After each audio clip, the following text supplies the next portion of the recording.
Have you ever wondered what it would be like if time travel was possible? Would you use it to go back in time and change some of the big events in your life? Or would you prefer to travel into the future and see what's in store for you? But what if someone else used time travel for nefarious reasons? The idea of time travel is a popular one in science fiction, and while it remains to be seen whether or not it'll ever be possible, there are still plenty of ways to explore the concept. In this video, we're really going to take a look at what might happen if someone were to travel back in time and kill Hitler. This is the assassination of Adolf Hitler. On April 30th, 1945, Adolf Hitler took his own life in his bunker in Berlin as Allied troops closed in. The end of World War II was nigh, and with it the end of the Nazi regime. Hitler's body was dragged out of the bunker and displayed to the public as a warning to all who would follow in his evil footsteps. But what if he never died? What if instead he was killed by an assassin traveling back in time from the future? Let's find out. Time travel is a staple of science fiction and has been explored in countless books, movies, and TV shows.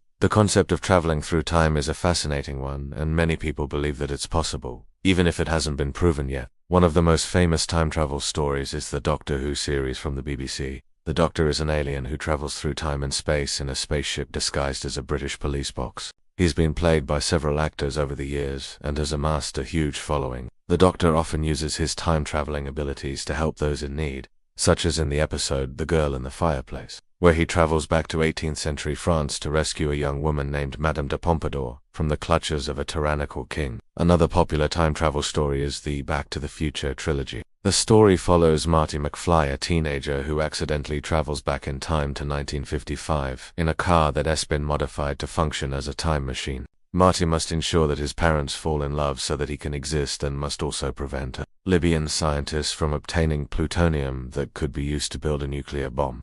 Along the way, he befriends a younger version of his friend Doc Brown, who helped him build the time-traveling car. Now let's go back to our story. The year is 1940, and Adolf Hitler is addressing a crowd of supporters in Berlin. He has just been named Chancellor of Germany and is outlining his plans for the future of the country. Among other things, he promises to restore German pride and power, which had been humiliated by the Treaty of Versailles that ended World War I. The crowd is enthusiastic, and many people believe that Hitler is the man who can turn Germany around. Little do they know that one man in the crowd is watching Hitler closely, waiting for his moment to strike. This man is a soldier from the future who has traveled back in time to assassinate Hitler. His name is John, and he comes from a world where Hitler was never killed. This alternate timeline is one where the Nazis won World War II and established a new world order with Hitler as its leader. John despises everything that Hitler stands for and is determined to end his reign of terror once and for all. He believes that by killing Hitler,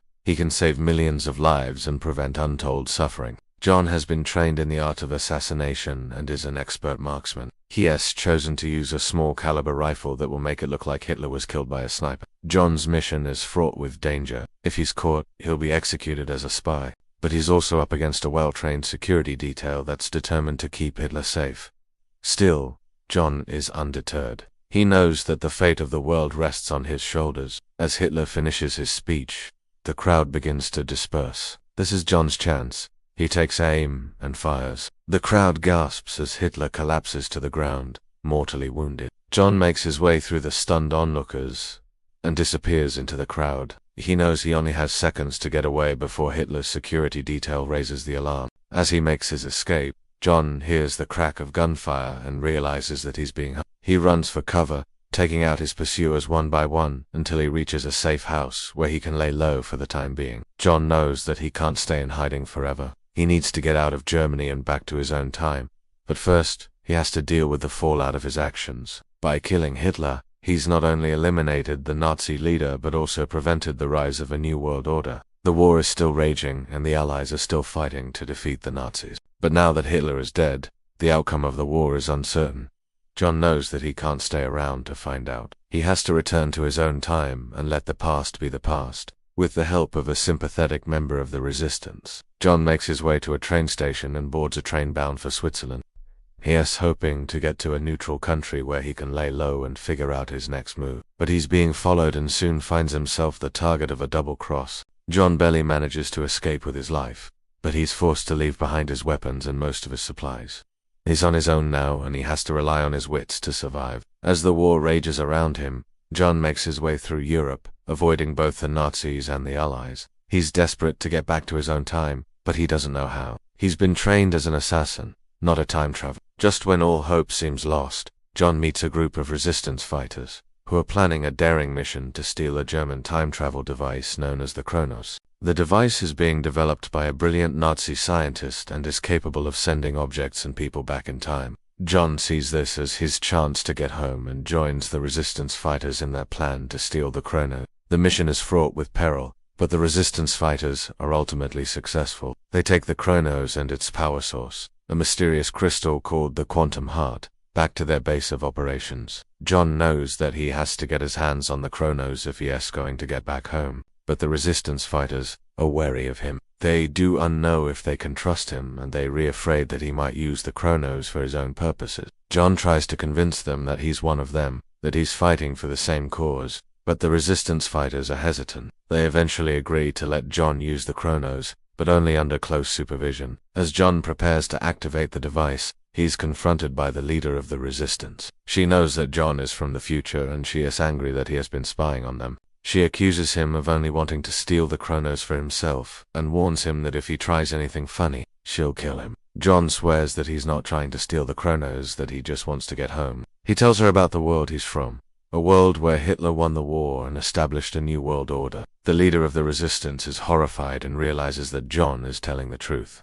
She gives him one last warning and then steps away. John takes his chance and activates the device begins to glow and a portal opens up in front of him. This is John's chance to get home. He steps through the portal and disappears. The portal closes behind him, and the Chronos goes silent. The leader of the resistance turns to the others and says, "We did it." They all share a moment of triumph, knowing that they have changed the course of history. In the aftermath of Hitler's death, Germany is in chaos. The war is still raging, and the Allies are still fighting to defeat the Nazis.